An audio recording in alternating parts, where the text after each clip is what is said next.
first and blend them a little bit first. And sun-drieds make a really nice, rich. Has anyone had sun-dried tomatoes? I'm sure most of you. Yes, they're yummy. We're just waiting for the lid.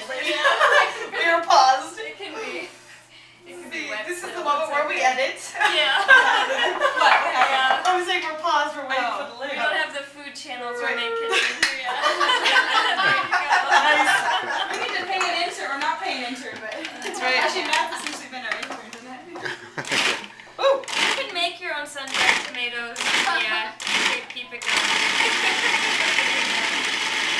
Slicing up and drying them in your oven or drying them and dehydrating. It's a nice way to preserve tomatoes in your garden. Let's see, that's probably good there. It all with any herbs, or you just slice the tomato and dry it? I just sliced it and dry it. Yeah. Did you dry these? No, those I'm like, come on. That's extensive. Good for We you. do have some at home, but I didn't have enough for this. We used most of ours. And then we're going to add some fresh onions and Do you think we're garlic. good? Yeah, that looks good for now. So I'm gonna put some onion. We're not going to use all the salt. And with this salt, I would say with pretty much every recipe that we've put in there, we've kind of made a lot of these up on our own. So there's no exact measurement. So start with a little less, and you can always add more. So you can go ahead and add all of the garlic and the onion. So. Great. Done. And the lemon juice. And the lemon juice. Okay. Yeah. Hey, wait. This looks like my little chocolate syrup. You can also add It may or may not be Yeah, I'll take that for you. I'll stir eats for chocolate in an itty bitty cup, so it's not, it's portion control. There you go, fresh garlic and onions. And you can also add hot pepper flakes, you can add fresh herbs. If you want even more like Chili powder. a Mexican style, you can even put a jalapeno in there. You can kind of play with it. So this could be used for salsa, for burritos, for tacos, whatever you want to use it for. And typically you can put a little, that's good there, and then a little bit of salt. Okay. You tell me a little bit. Oh, that was salt. That was surely salt, yes. Indeed. Okay. Add a little bit of sweetness for like agave nectar. Are you all familiar with agave nectar at all? Bet you not. You want to talk about agave nectar? Sure. Agave nectar is a sweetener. It's liquid like a honey. It's kind of like a cross between maple syrup and honey. Okay. Why it may or may not have some nutritional benefits, I think long-term research on it is sort of out, but or is not conclusive yet, but there is indication that it doesn't raise the blood sugar the way that honey or sugar does. And you don't usually need as much of it, so like a little bit goes a long way, and it's got a really nice, rich, kind of dark amber honey kind of a flavor. And because it's a liquid, it can be a nice thing, like in a dish like this, it will moisten it up as well as just hint up the sweetness. And tomatoes are naturally kind of sweet anyway. It's funny, when you start learning about food, you realize that a lot of even savory foods are actually kind of sweet. So you can pull out that sweetness or balance it with a little bit of spicy and tangy when you sort of start to learn flavors. Alright. And it gets really thick, so you have to keep scraping it down in there. What I love most about agave was it was the first thing that led me towards getting mostly off of white sugar, because I needed something for my tea, because I love as much sugar as possible ever, because I'm addicted. And so I needed something for my tea that would keep me feeling like I was drinking something sweet, but was still good for me. And so Rebecca led me down the path to agave. You can get it like Fred Meyer, their nutritional section. And, whoa! Explosion! Oh, well, that's meh. Alright. It's all gonna end up in the same place anyway, right? So now we're ready. We're assemble so the lasagna. Let's done, take a look. frankly. Yeah. That's really, we are done. Okay. Good? And with most tomato sauces too, they are a little bit chunky, so you don't need to. Yeah, They should be. Yeah. They're really good tomato sauces. Yeah. They should be chunky. All right, so now we are ready to assemble the lasagna. Does anybody want to Come on, assemble? volunteers? Judy? Anyone? Anyone? So what? No, we're not excited. Alright. I'll do it. Okay. Come on, Matt. Yeah. That's right, who's gonna be the I will- camera lady? I mean, man.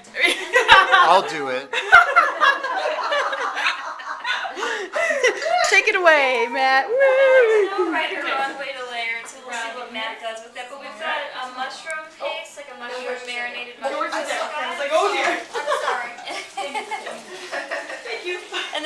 mushrooms add more of a meaty flavor, so for those of you that are used to maybe a meat lasagna, this is a nice because the sauce is chunky and mushrooms can add a meat-like flavor to any pasta dish. And we've got some pesto that's made with spinach, arugula, and basil, and almonds. And then you can slice up any of your favorite veggies and add those in it. So I did red peppers, so you can go ahead and start to layer. Got another spoon for the, or you can just use the same spoon because it's all kind of going to the same place. That's right. I know, overwhelming, right? Where do I start here? You can start there with the ricotta. Let's start with the ricotta. With no spoon in it. Ricotta? That's right, the entire thing of ricotta right there. We call it green ricotta. Green ricotta. That's right. And I just kind of like scoop it out and lay it in the end. You want to save enough for about 3 layers is what it ends up to be. So then you just kind of spread it around.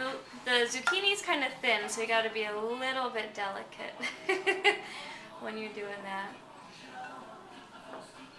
This is a great way to get all the veggies in, get all your protein. I wish we could dive into it and break down how much protein is in it, but we'd have to send it to a lab for that. What are we Can I say looking at something for really fat quickly content? here? Probably not much, I would assume. The right? nuts is going to be the fat, but it's a good fat and not more of the trans fats Is or it the the black processed one? fats. Yeah. Okay, be careful. Can I say something really quick? She's not excessively friendly. What would you like to say, Matt, about the nuts and the fat and the lasagna in general? She misses just be prepared. And if she changes her mind, I understand. Good, she's a cat. She's a strange little cat. All right. Okay. What would you like to say, Matt? You wanted to say something?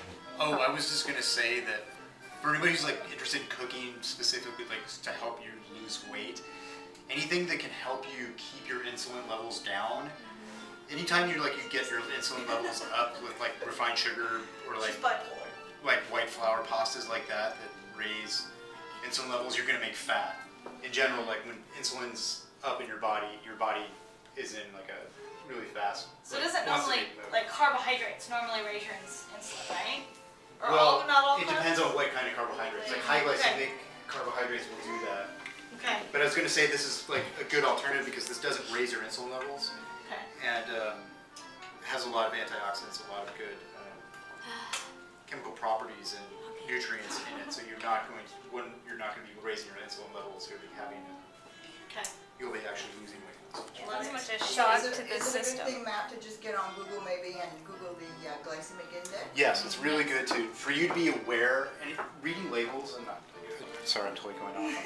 Go for it, Maddie. Go for it. He's in Being school aware for of what nutrition, foods will yeah. raise your insulin levels will really help you. And then reading what kinds of things, like if you're, whatever you're buying, understanding like on the label what's in there and what is in there that's going to raise your insulin levels. And we're going to do a little trivia on that too. What's an insulin level? So insulin is a hormone in the body that attaches to a cell and helps sugar go into the cell.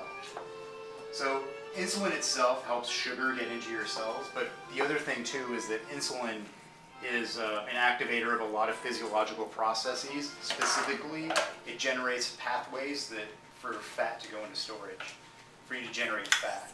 So anytime insulin levels go up, it activates pathways for your body to start generating fat, and that's what happens to start generating fat. So things like sugar, Coke, candy, white bread, flours, things like that. Anything that has like generates inflammatory processes to that. M&Ms. So like, for example, Did I say that out loud? my mom is a diabetic, and so the diabetic is Sorry. the absence of. Why are you sorry? No, great. I So can your do this for pancreas you. just can't support it, right? It doesn't You create can it. totally shut So up. I learned No, that very very early on that mom can't eat this because it increases her insulin levels. So like, cookies are bad. Mom's a cookie addict. And so anytime you do have, that's like with pastas, I think we're going to go talk ahead, go about cream sauces and stuff too. It's good to have, when you're having pastas, make sure you're not just having like an empty calorie pasta. Make sure you're getting your veggies in it, but make sure you're getting your fat with it too to help slow down the absorption of the carbs also, which will help. Okay.